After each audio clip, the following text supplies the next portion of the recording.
paano ako naging isang Adventist? Kasi nga, natao po ako sa Adventist Hospital in Taipei, Taiwan. Pero yung parents ko noon, Catholic pa po sila. And then growing up, syempre, surrounded kami sa mga Adventists na napakaganda ng example nila. So, yung mami ko yung unang-una nakapansin noon. Tapos, eventually, as we found our Adventist friends dito sa Pilipinas, nag-start na yung aming Bible study sessions, no? Habang bata pa ako noon, naalala ko pa. And then as I started accepting more and more truths, kasi hindi ako nagja-judge, open lang ako talaga. Eventually, I started going to church on Sabbath na. Until I reached college. Kumbaga, Adventist faith, yan yung pinapractice ko. So, nag-college ako sa New York. Ako ay nag-aral ng nursing. At saka habang nandun ako, I found my Adventist community in New York. That's the beautiful part with Adventists, diba? Kahit saang lugar sa buong mundo, meron na talagang makitang Adventist, or as I'd like to believe, God commandment keeping people. Ayan. So, when I was in New York, just to summarize, ako ay nag-practice na ng 10 years of Adventist principles, including vegetarian na ako noon. I was also going to church on Sabbaths. I was praying even during the prayer groups.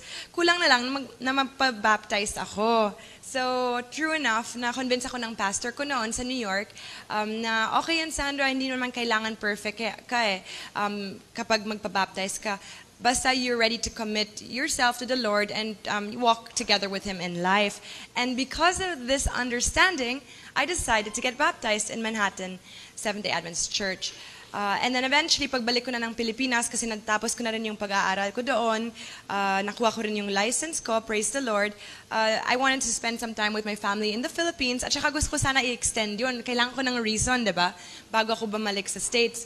So that's when it happened na kakataon na I joined Miss Earth, the pageant. Locally, it's called Miss Philippines Earth. Tapos, yun, nanalo ako. So, binigyan ako ng kontrata. And because of that contract, I was able to stay longer in the Philippines and compete sa international pageant. And then, sa international pageant naman, I won first runner-up. So, may pangalawang kontrata din ako. So, bali naging 2 years na yung stay ko sa Philippines, which was great because it just allowed me to spend more time with my family and friends here. And of course, go back to my roots of the Adventist Church, which I learned here talaga. No? Sumunod na lang yung sa New York, yung experience ko doon. And in this time that I was here, I realized, as you know, I was slowly becoming a celebrity, I guess. People started recognizing me. I was just thinking to myself, parang may kulang pa rin eh. Parang even if everything's going so well and people know you, I wanted to do more with that reach that I had. Kasi sabi ko parang, I want to influence people to do something good and, you know, do more than what they can do for the environment. Kasi yan yung message ko during Miss Earth eh. What you can do to help the environment, to help save Mother Earth. Pero I was really thinking of how I can help people and bring them closer to the Lord, diba? And because of that endeavor, as I said in Matthew 7:7 earlier, if you seek, you will find. And if you really want to do something that's in the Lord's name, He will guide you. And that's how I really decided to strengthen my commitment with my faith and be more active in channeling the truths. So, yan yung short recap ng pagka-Adventist ko. And then, of course, what really attracts me to the Adventist truth is na kompleto yung truth natin, di ba? It's a holistic system of truth. Lahat ng mga aspects ng buhay natin covered sa Bible and sa spirit of prophecy. So, God will not leave us misguided. He will really make sure if we seek the proper way to heaven and the proper principles, He will guide us. Unang-una dyan yung 10 Commandments, right? Just to recap, that's the foundation of it all. But if you study the 10 Commandments deeper, for instance, thou shalt not steal is also applicable to your body. How? You should not rob your body of its health. And how can we keep our body healthy?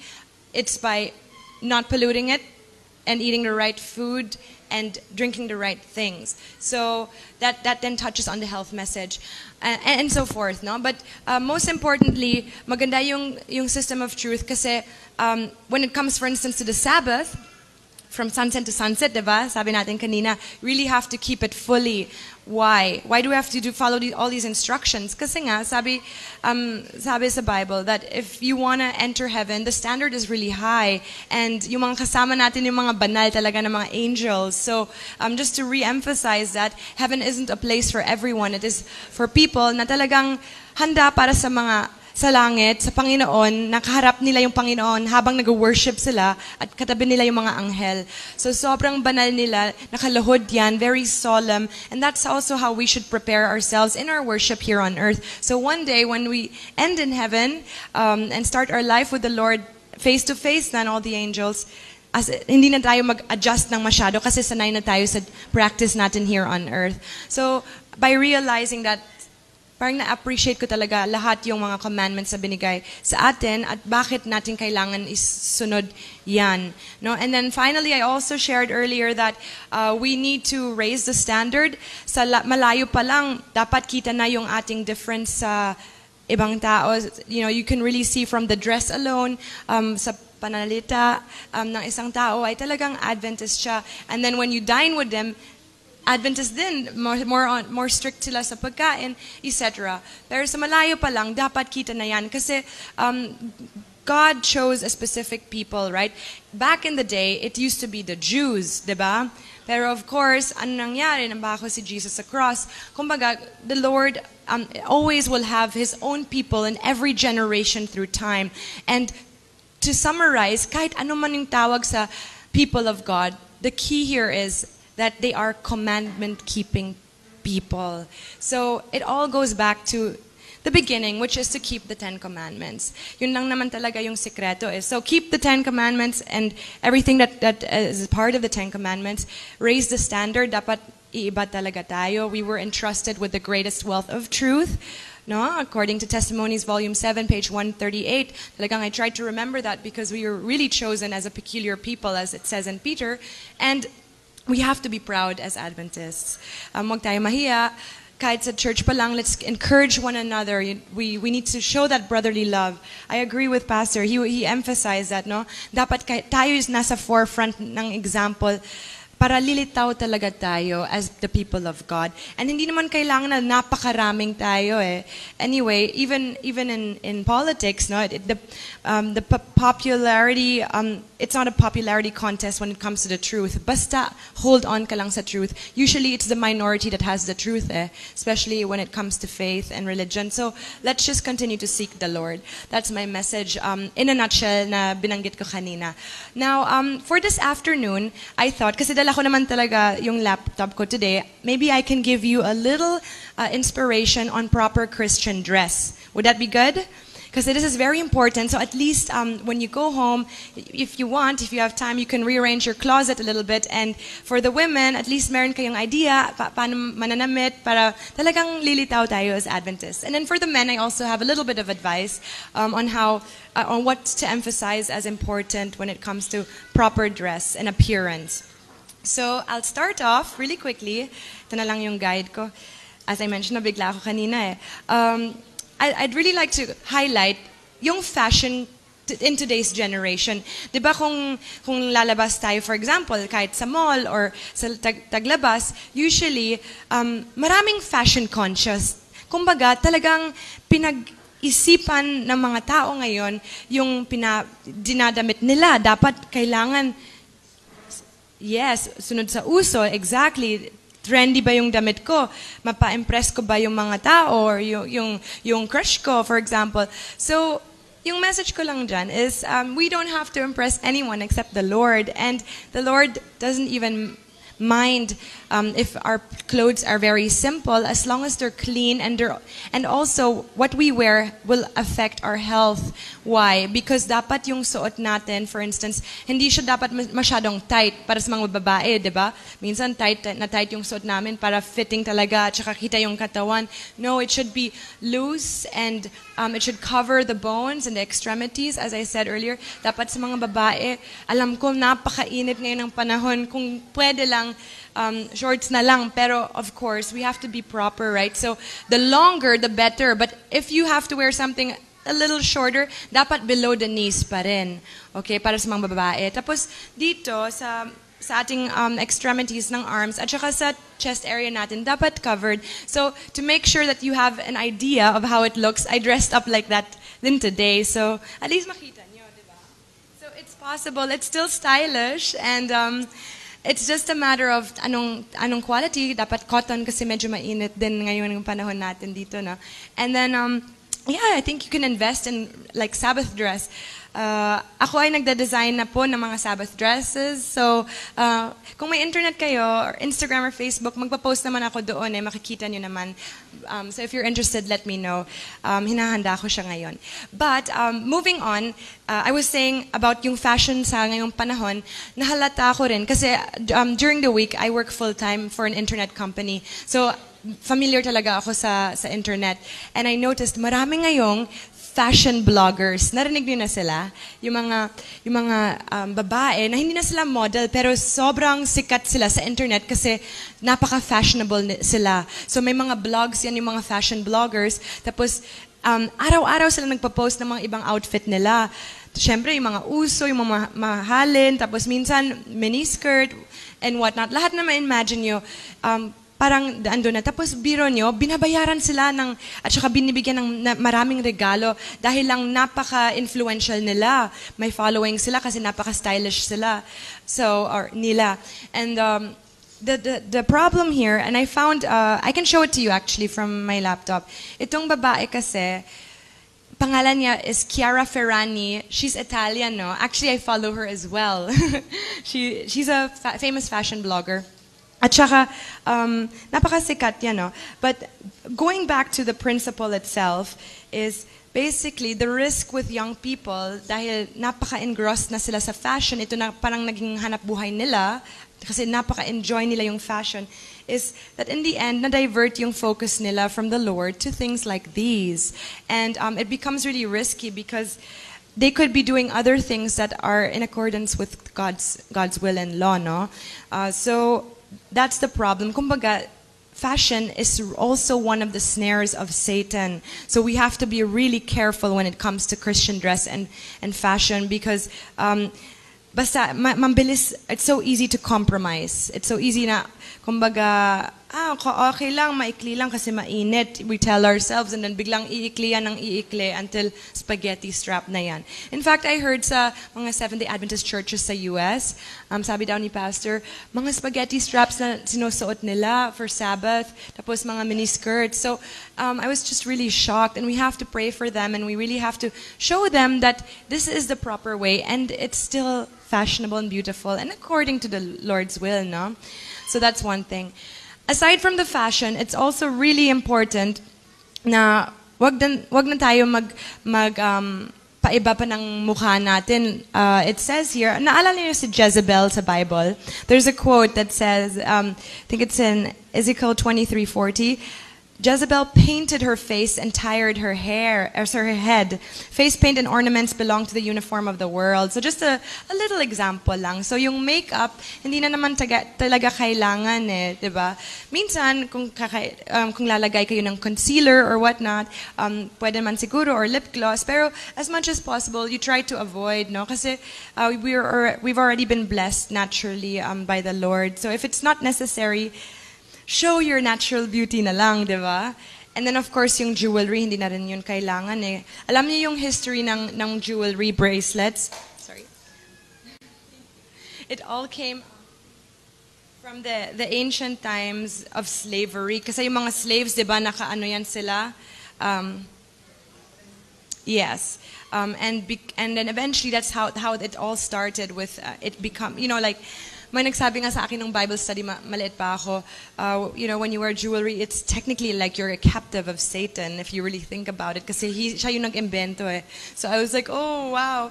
Pero syempre, it's tempting and it's hard kasi minsan gusto mo talaga fashionable. But try to avoid it if you can. Watches are okay.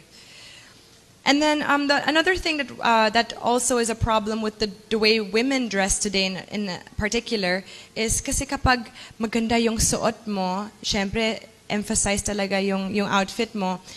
The problem there is it starts to develop into a mental type of snare where nade-develop yung pride natin. Kasi sobrang ganda ng outfit ko. So, akala mo mula lang, basta maganda lang. No, like we start to think differently. Kasi nga, you're appreciated in a certain way. You have an effect on certain people na, wow, ang ganda ng damit niya. Parang sobrang ganda na or sobrang mahal na it fosters pride in the wearer's mind. So there's a risk for that kung masyadong extravagant yung damit natin. And because of that, it's better to keep it modest and simple. Diba? And then finally, another problem that's existing right now. Ewan ko lang baka hindi sa inyo, pero sa Taglabas is napakamahal na mga damit at saka yung mga designer bags, designer shoes, at saka yung pera na ginagamit para lang mabili yung mga bagay na ganyan. Sayang yung pera kasi pwede pa matulungan or pakainin yung mga tao na yung naghihirap na. Pero hindi ng mga tao na realize kasi sobrang engrossed nga sila sa fashion na hindi na nila matulungan yung may kailangan ng tulong. So that's always a risk. And 1 Peter 3, verse 3 to 3, it says, "Holy women who trust God do not adorn themselves thus." No? So kung babae tayong banal, dapat hindi tayo magsuot ng ganyan, dapat iba talaga tayo. And then in Proverbs 7:10, magandang quote to, "Harlots are known by their dress." Anong ibig sabihin ng harlots? Prostitutes. Yes. Harlots was the original word used to describe yung mga women back in the day na talagang they offer themselves to men in exchange for any benefit, right? So in the Bible, in Proverbs 7:10, it says that harlots are known by their dress. Siyempre, obvious naman talaga sa pagdamit nila, no? Kasi yan yung sinusunod nila.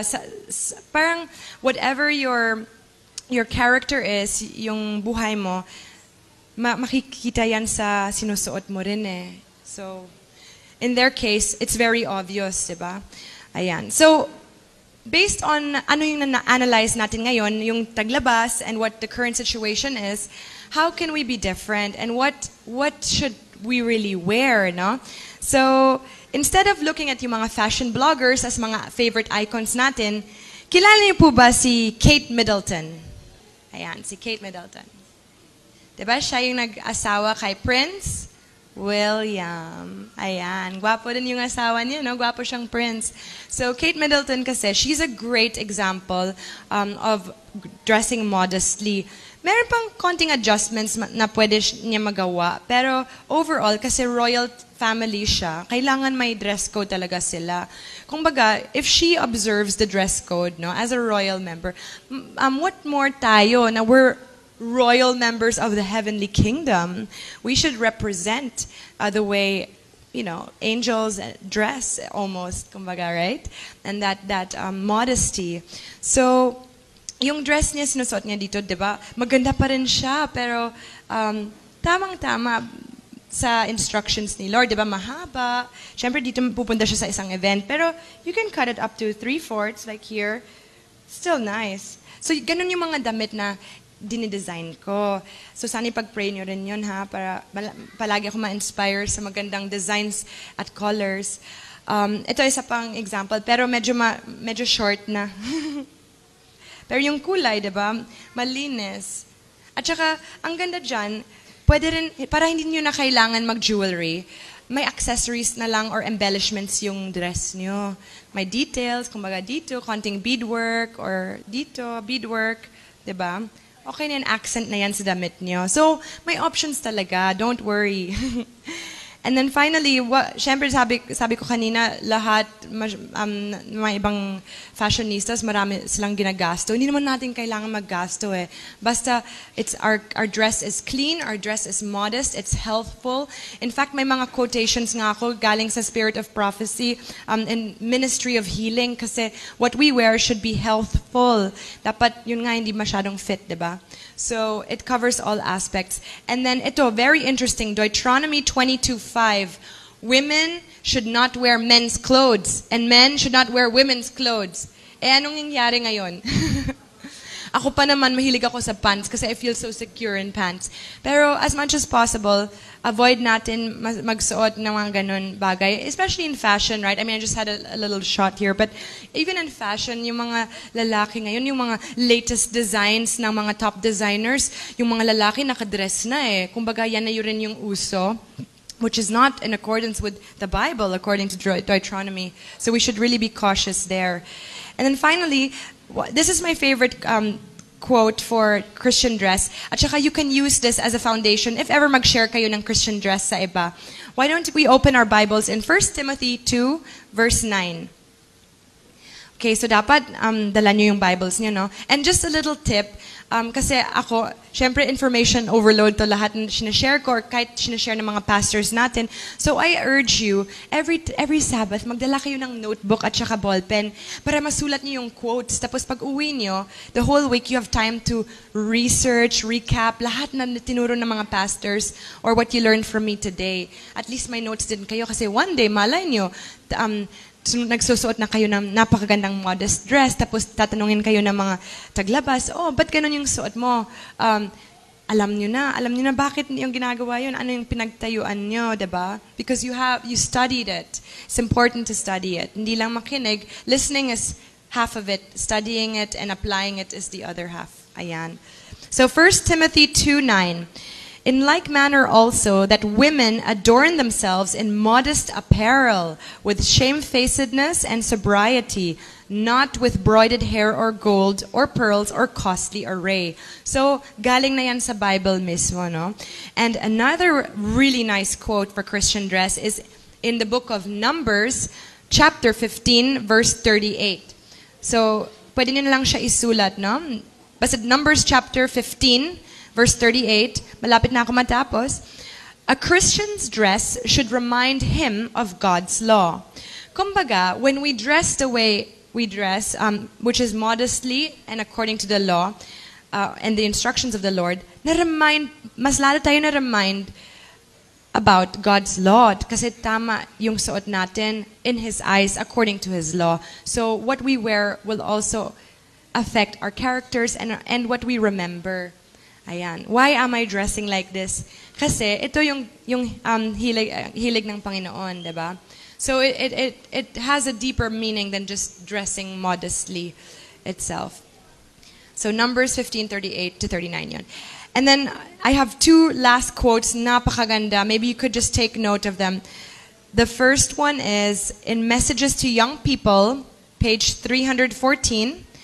It is not your dress that makes you of value in the Lord's sight. So what does that mean? Hindi yung pananamit mo na nagbibigay sa iyo ng value sa tingin ng Panginoon. So ano yung importante kay Lord? It is the inward adorning, the graces of the Spirit, the kind words, the thoughtful consideration for others that God values. Do without unnecessary trimmings and lay aside for the advancement of the cause of God the means thus saved. Kumbaga, what really matters to the Lord is, again, yung puso natin and how we really behave, what our characters are like. Hindi yung pagkasuot lang natin, no? So, remember that. And then finally, in Testimonies, Volume 2, page 66, and 610 to 614, what should all Christians do? Ito. All Christians should dress modestly, ayan, number 1, healthfully, tastefully, and neatly, thus representing the principles of the heavenly kingdom. Kasi sa heaven, yan yung mga qualities na makikita sa kanila, sa angels. So we have to, in our own way here on earth, start applying these things, no? So, alam ko lahat yung binanggit ko more on what women should wear. But for the men naman, yung importante dyan is because men in general, they're very, very formal naman, diba? Usually maka-collar na sila, mahaba na. Ang importante sa lalaki ay malinis. So, clean dapat. From head to toe. Yung buhok, maayos. Yung amoy, maayos. At saka yung paa. Yung shoes, nakapolish. Importante daw yung nakapolish yung shoes. So you double check your shoes for the gentlemen and make sure that they're polished for Sabbath. Kasi yung dress code niyo naman, pretty, standard collared shirt, tapos slacks or pants and a nice belt. So, sana meron kayong natutunan. Ewan ko kung may mga tanong kayo. Sana kung meron, masagot ko rin. But, yeah, I'd love to open the floor just for a few opportunities for questions if you'd like. Yes. Pwede, Tagalog, okay lang naman.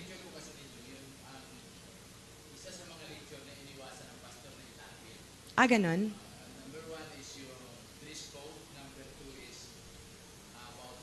Diet? No. Gender? Okay. Talaga? Forbidden pala yung ginawa ko ngayon. Kaya pala kung nag-visit ako ng churches, hindi nila alam to. Oo.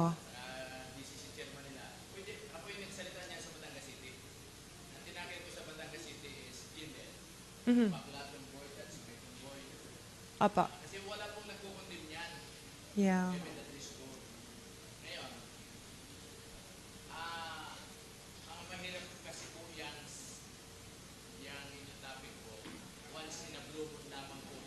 Mm-mm. Opo. Tama din yun. May point din po kayo.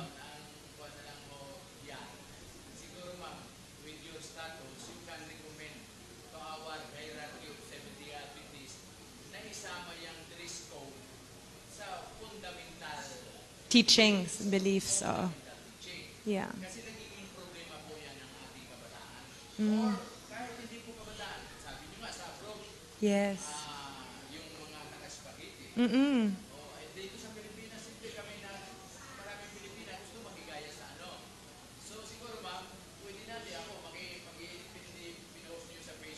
Yes.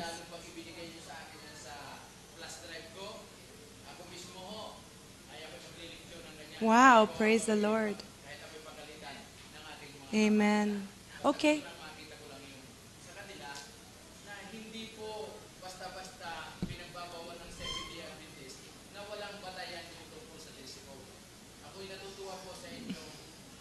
Praise the Lord.